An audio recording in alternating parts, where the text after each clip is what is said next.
久しぶりだな、善逸。ഡീമൺ slayer കിമറ്റ്സു no യായിബ എന്ന manga anime പരമ്പരയിലെ ഒരു കഥാപാത്രമാണ് കൈകാക്കു.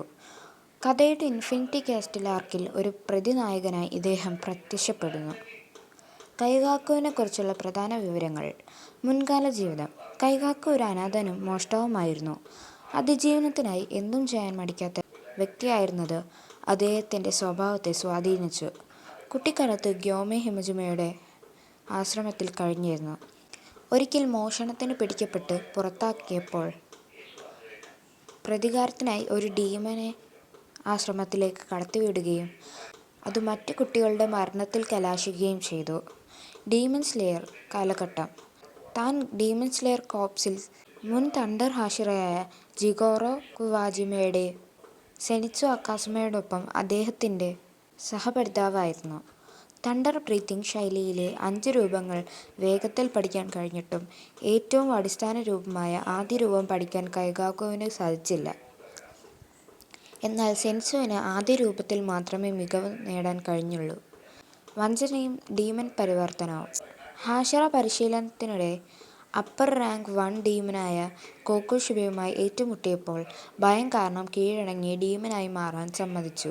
ഈ വഞ്ചനയിൽ ലജ്ജിച്ച് കൈകാക്കുവിൻ്റെ ഗുരു ജിഗോറോ കുവാജിമ ചടങ്ങോടെയുള്ള ആത്മഹത്യ ചെയ്തു.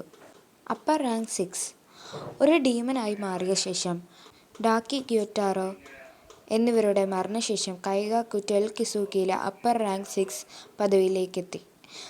സ്വന്തം ചോരയെ അടിസ്ഥാനമാക്കി ഉണ്ടാക്കിയ ഇരുണ്ട ഇടിമിന്നലുള്ള വാളുകൾ ഉപയോഗിക്കാൻ അദ്ദേഹത്തിന് കഴിവുണ്ടായിരുന്നു. അവസാന പോരാട്ടം. ഇൻഫിനിറ്റി കാസിൽ ആർക്കിൽ സെനിറ്റ്സു അക്കാസുമയായി ഏറ്റുമുട്ടി. ഈ യുദ്ധത്തിൽ സെനിറ്റ്സു സ്വന്തമായി വികസിപ്പിച്ചെടുത്ത തണ്ടർ ബ്രീത്തിങ്ങിൻ്റെ 7ാമത്തെ രൂപമായ ഹൊനോയ്കാസുജി നൊക്കാമി അല്ലെങ്കിൽ ഫ്ലേമിംഗ് തണ്ടർ ഗോഡ് ഉപയോഗിച്ച് കൈകാക്കുവിനെ പരാജയപ്പെടുത്തി.